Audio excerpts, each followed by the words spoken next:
जब सुने के होई भोजपुरी गाना बस बजे के चाही गाना।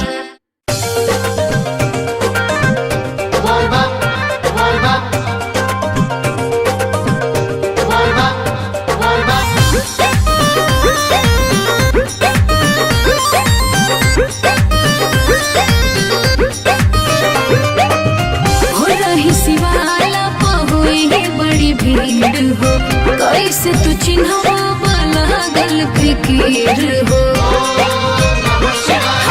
हो रही शिवाला पहुई बड़ी भीड़ हो कैसे तू चिन्हवा लागल फिकीर हो। हर गेरुआ कलर लिखल बोले बम पर जवन दिल बन के अच्छा जल ढारी कर जान उहे वाला साड़ी पहिन के जल ढारी कर जान उहे वाला साड़ी पहिन के।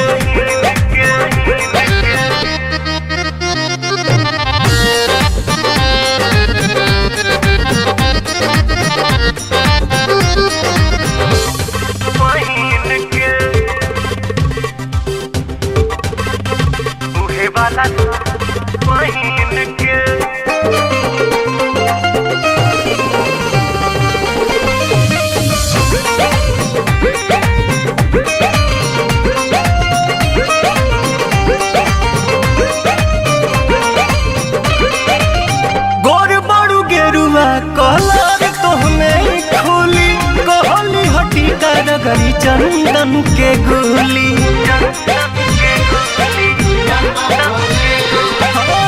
गोर बड़ू गेरुआ कलर तोहने खुली कहली हटी करगरी चंदन के गुली।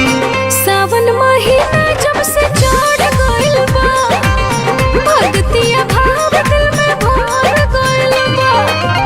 मंदिर के फेरी तू लगई है बच बेरी अपना नमुरी पगिन के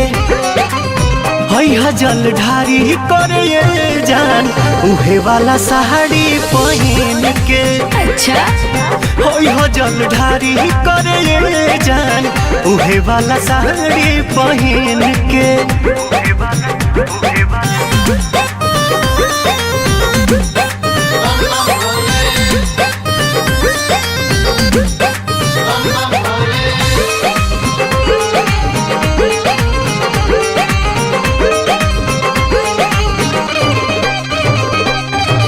साचो कहीं लगता रुआ तना सुनर हो भोला कोरस केहू के लागे ना नजर हो। साचो कहीं लगता रुआ तना सुनर हो बाबा कोरस केहू के लागे ना नजर हो। तोहरे ला भूखल माने सावली सुमारी खुश भगवान मन अरुणा बिहारी पाके आशीर्वाद रखी शिव जी के याद ना भूल शुभ दिन के। जल ढारी करे जान उहे वाला साड़ी पहिन के। ठीक बा जी जल ढारी करे जान उहे वाला साड़ी पहिन के।